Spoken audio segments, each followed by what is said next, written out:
Hello friends, once again welcome back to your YouTube channel learning need. और जैसा कि आपको पता है, डेली सुबह 10 बजे की क्लास आपकी लैंग्वेज को ही डेडिकेटेड है पूरी तरह से। हिंदी, इंग्लिश, संस्कृत, यही सारे क्वेश्चंस जो हम देखते हैं इन्हीं सारे सब्जेक्ट्स के, यानी कि लैंग्वेजेस के।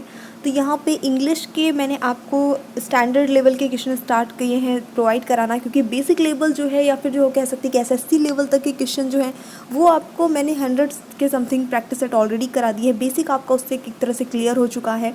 थ्योरीज़ मैंने पढ़ा दी है, यानी कि थ्योरी की भी अब आपको अगर आपने मिस कर दी हो तो आप प्लीज़ चेक कर लीजिएगा। प्लेलिस्ट है इंग्लिश ग्रामर नाम से। तो चलिए स्टार्ट करेंगे आज का सेशन, देखेंगे आज के क्वेश्चंस। और ये सेट जो है मैं आपको प्रोवाइड करा दी थी नरेशन का, जिसमें 2 सेट प्रोवाइड करा दिए थे हाई लेवल क्वेश्चंस के, और उसी का आज ये थर्ड पार्ट है। तो यहाँ पे भी हम 10 क्वेश्चन देखेंगे नरेशन के, लेकिन अच्छे लेवल के। ठीक है, स्टार्ट करते हैं। तो आज का जो फर्स्ट क्वेश्चन है, ऑप्शन सबके लिए आपके पास 3 ही होंगे तो थोड़ा सा और आसान हो जाता है आपके लिए, क्योंकि चौथा ऑप्शन सब में वही है, नन ऑफ द अबव, जो कि ऐसा हो ही नहीं सकता। The son wished his mother good morning.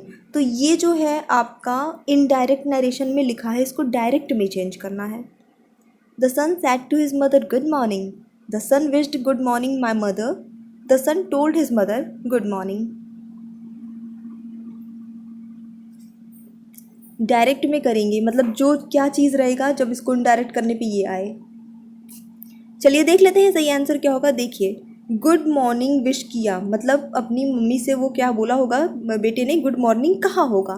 तो आपका ऑप्शन नंबर ए सही हो जाता है। The son said to his mother, यानी कि पुत्र ने अपनी माता से कहा गुड मॉर्निंग। हम उसको जब इनडायरेक्टली बताएंगे तो हम कहेंगे कि पुत्र ने अपनी माता को गुड मॉर्निंग विश किया। ठीक है, देखेंगे next. He exclaimed with Joy that they had von the match. ठीक है, अब यहाँ पे एक चीज़ हम, ये भी इनडायरेक्ट में है, डायरेक्ट में चेंज करना है। जो चीज़ समझ में आ रही है वो ये क्या आ रही है कि बहुत खुशी से वो एकदम एक्साइटमेंट होकर एक्सक्लेम्ड किया उसने। जॉय मतलब खुशी से, ठीक है, कि वो जो है मैच जीत गए थे। He said hurray we have won the match. He exclaimed they would have won the match.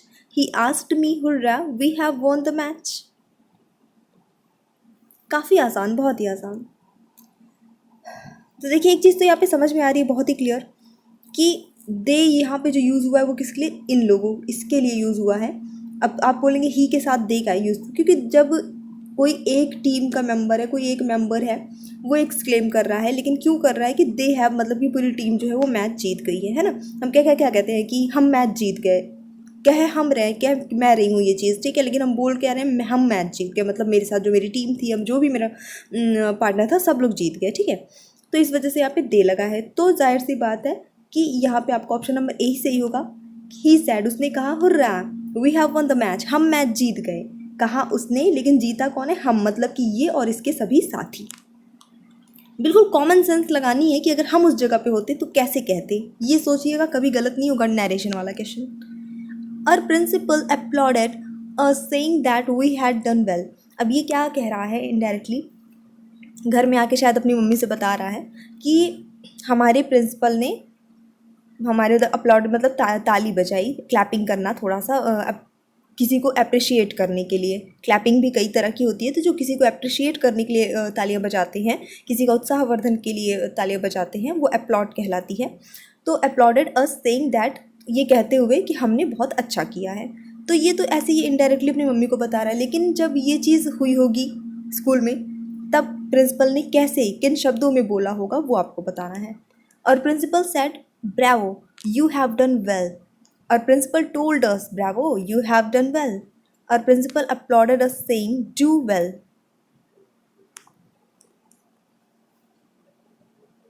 तो देखिए, यहाँ पे हो सकता है कि अपलॉडेड यहाँ है, अपलॉडेड यहाँ है, बाकी किसी में अपलॉडेड नहीं है, तो आप कंफ्यूज होकर ये लगा दें, लेकिन ये गलत है। क्यों? क्योंकि देखिएगा, इस वाले में जो रिपोर्टेड स्पीच है वो क्या है, डू वेल, यानी कि अच्छा करो। ये नहीं कह रहा कि तुमने अच्छा किया। अब प्रिंसिपल तारीफ क्यों करेगा, तालियां क्यों बजाएगा उनके लिए, कि उन्होंने अच्छा कर लिया है तब बजाएगा ना। ऐसे तो नहीं बजाएंगे कि अच्छा करो और क्लैपिंग करें, ऐसा तो नहीं होगा। ठीक है, तो जाहिर सी बात है कि ये रिपोर्टर स्पीच ही बिल्कुल अलग चल जा रही है, तो ये तो नहीं हो सकता। अब बचता है 2 आपका, ऑप्शन नंबर ए यहाँ पे भी सही होगा। और प्रिंसिपल सेड, हमारे प्रिंसिपल ने कहा Bravo you have done well, that much. He said lash I am ruined। अब देखिए, बहुत ही ये अगर आपको इंटरजेक्शन का अच्छे से नॉलेज है, इंटरजेक्शन आपका पार्ट ऑफ स्पीच ही है, बेसिक चीज़ है, पढ़ाई हुई चीज़ है, देख लीजिएगा, तो ये बन जाएगा। उसने कहा हाय मैं बर्बाद हो गया, इसकी ये हिंदी हो गई, ठीक है। इनडायरेक्टली बोलिए। तो देखिए पहली बात तो कि ये आपका जो पहला सेंटेंस है, he exclaimed with Joy. Joy मतलब क्या होता है, खुशी, आनंद, है ना।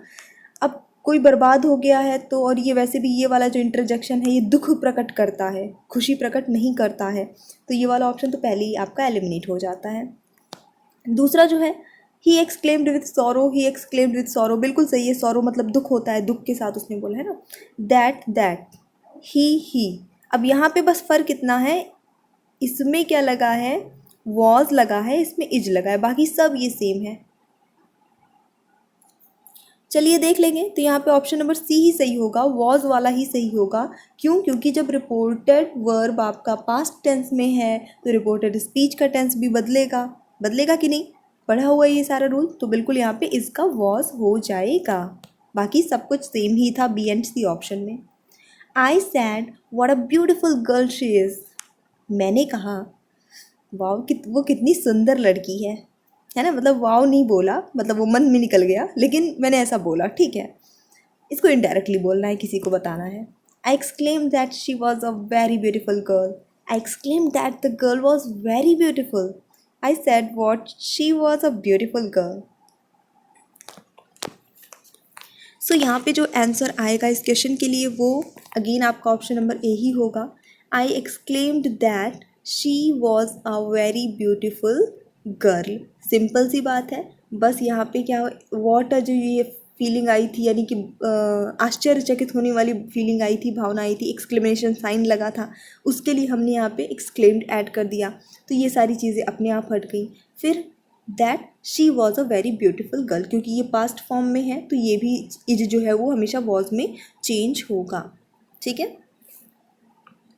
Next, the teacher said to me congratulations you have topped the class. शिक्षक ने मुझसे कहा बधाई हो, तुमने क्लास में टॉप किया है। अब ये बात, ये तो टीचर ने कहा, इनडायरेक्टली क्लास में कहा। अब ये बात घर आके हमें बतानी है थोड़ा अपने पेरेंट्स वगैरह को, ताकि वो भी खुश हो कि पता है आज टीचर ने क्या कहा कि मैंने टॉप किया है, ऐसा कुछ बताना है। कि इंग्लिश में कैसे बताएंगे? The teacher told me to congratulations that I had topped the class. The teacher congratulated me on topping the class. The teacher said to me that I was congratulated to top the class. तो यहाँ पे सही answer होगा आपका option number B, बिल्कुल सही हो जाता है कि टीचर ने मुझे क्लास में टॉप करने के लिए बधाई दी। ये बात हम इस तरह से बताएंगे इनडायरेक्ट नरेशन में। बढ़ेंगे अगले प्रश्न की ओर। और वीडियो अच्छा लग रहा हो तो लाइक करिए, वीडियो नहीं भी अच्छा लग रहा हो तो भी लाइक करिए, क्योंकि क्वेश्चन निश्चित रूप से अच्छे हैं, हाई लेवल के हैं। हाँ, अगर आप इंग्लिश से भागते हैं तो ज़रूर आप थोड़ा इरिटेट हो सकते हैं, लेकिन भागने से काम नहीं बनेगा, एग्ज़ाम में हमें अटैम्प्ट करना होता है ना। भविष्य अपने हाथ में होता है, पढ़ाई करनी है कुल मिला के। चलिए देख लेंगे। He exclaimed with an oath that no one could have expected such a turn of events. बहुत ही लंबा सा सेंटेंस है, इनडायरेक्ट में है और एक्सक्लेमेशन वाला है अगेन, तो फटाफट से देख लीजिए। ओथ मीन्स होता है यहाँ पे शपथ। थोड़ा सा आपको हेल्प कर दूँ, देख लेते हैं इसके लिए जो करेक्ट आंसर होगा वो हो जाएगा आपका option number A, he said cursed who could have expected such a turn of events. यहाँ पे मैं कुछ चीज़ें आपकी बहुत अच्छे से क्लियर कर दूँ, जिसको अगर आप ध्यान में रखते तो आपने आंसर तुरंत गेस किया होगा। जैसे कि यहाँ पे कुड का यूज़ हुआ है, जो कि आपका इसमें होना है, जबकि और किसी में कुड का यूज़ नहीं हुआ है, क्योंकि कुड जो है वो पार्ट है आपके रिपोर्टिंग स्पीच का, ना कि वर्ब का, तो वो एज इट इज़ यूज़ होगा, ठीक है। उसके अलावा फिर देख लेते हैं इस पूरे का अगर हम सेंस समझते हैं तो कुल मिला के वो जैसे कोई बहुत चौंक जाना, हैरान हो जाना या आश्चर्यचकित हो जाना। ऑथ मीन्स कसम होता है या शपथ होता है, कई सेंस में यूज़ होता है ये। तो उसने कसम या शपथ के साथ में एकदम आश्चर्यचकित हो के ये वो आश्चर्यचकित हुआ कि इस तरह की घटना, इस तरह की घटनाओं की उम्मीद जो है कोई नहीं कर सकता। ऐसा उसने किया। अब इसको डायरेक्टली जब उसने ये चीज़ कहा होगा तो कर्स इट, कर्स मतलब होता है शाप, है ना, किसी भी तरह का कुल मिला के जो निगेटिव वे में जा रहा है, कुछ बुरा होना, उसके लिए यूज़ करते हैं, कुछ बुरा, शाप, इस टाइप का। तो who could have expected such A turn off event, तो जब उसने ये चीज़ कहा होगा तो जाहिर सी बात है कि पहली बात तो एक्सक्लेम्ड है तो एक्सक्लेमेशन मार्क आपका होना चाहिए। किसी में है एक्सक्लेमेशन मार्क? सिर्फ इसमें है। तो ऐसे भी आपका ये एक दूसरा हिंट मिल गया आपको कि आंसर यही होना चाहिए। एंड सेकेंड थिंग, उसने ये कहा होगा अपने मुंह से कि ये एक तरह से शाप है, किसने भी इस तरह की उम्मीद कौन करता है, इस तरह की घटनाओं की उम्मीद कौन कर सकता था, कौन कर सकता था, ऐसा उसने अपने मुंह से कहा होगा। क्लियर? तो भाई छोटी छोटी चीज़ें हैं, कुड हमने देखा, हमने एक्सक्लेमेशन मार्क नोटिस किया, यही छोटी छोटी चीज़ें जो एग्ज़ाम में आपको कोई हिंदी नहीं समझाएगा, कुछ नहीं समझ में आएगा, लेकिन तब भी आप आंसर सही लगा के आएंगे। प्रैक्टिस करनी पड़ेगी उसके लिए, है ना, नहीं तो एग्ज़ाम में फिर दिमाग चलेगा नहीं एट द टाइम। चलिए देखेंगे। He said I do not want your help. He said that he does not want my help. He said that he did not want my help. He said that he did not wanted my help. ये easy है, काफ़ी easy. So simply he said है तो he said that हो जाएगा, सब में हो गया। ही है, आई किसके लिए यूज़ हुआ है? ही के लिए यूज़ हुआ है, तो यहाँ पे चेंज हो के ही बन जाएगा, क्योंकि उसने कहा है ना, तो वो अपने बारे में कहेगा। उसके बाद क्योंकि ये आपका पास्ट फॉर्म में है तो यहाँ पे भी जो चेंजेस होंगे वो पास्ट फॉर्म में होंगे। जो यहाँ का आपका वर्ब है वो किस में चेंज होगा? पास्ट फॉर्म में ही चेंज होगा। तो डिड हो जाएगा, डस तो पहले ही कट गया क्योंकि डस तो पास्ट फॉर्म है नहीं। Did not want my help, अब ध्यान दीजिएगा, डिड नॉट के साथ वांटेड नहीं लगता है। जब आप डिड लगा देते हैं तब आप वर्ब की फर्स्ट फॉर्म ही यूज़ करते हैं। डिड हेल्पिंग वर्ब के साथ वर्ब की फर्स्ट फॉर्म ही यूज़ करते हैं। ठीक है, ध्यान रखना है, इसको रट के रखना है। चलिए देखेंगे नेक्स्ट, आपका कौन सा सही हुआ? Option number B. She said to us let us have some music. Very good. देख लीजिएगा इसको इनडायरेक्ट में क्या बोलते हैं। उसने यानी कि एक लड़की है, उसने हमसे कहा, हमसे, ध्यान दीजिएगा, मुझसे नहीं कहा है, हमसे कहा है। कई लोग हो सकते हैं, हम 2 लोग 3 लोग हो सकते हैं। Let us have some music, चलो थोड़ा म्यूज़िक सुनते हैं, कहने का ये सेंस है। ऑल राइट, ठीक है, गेस कर लिया है। She proposed to us that they should have some music. Confused? बिल्कुल कन्फ्यूज नहीं होना है, देखिएगा पहले क्यों नहीं हुआ। She said to us that they should have some music, they should have some music. Okay, यहाँ पे जब हम लेट लगा हुआ है, यानी कि जब कोई कुछ करने के लिए हम किसी को मना रहे हैं, पूछ रहे हैं या तैयार कर रहे हैं, ठीक है, तो उस सिचुएशन पे सिंपली सैड का यूज़ हमें नहीं करना है, प्रपोज्ड आ जाएगा।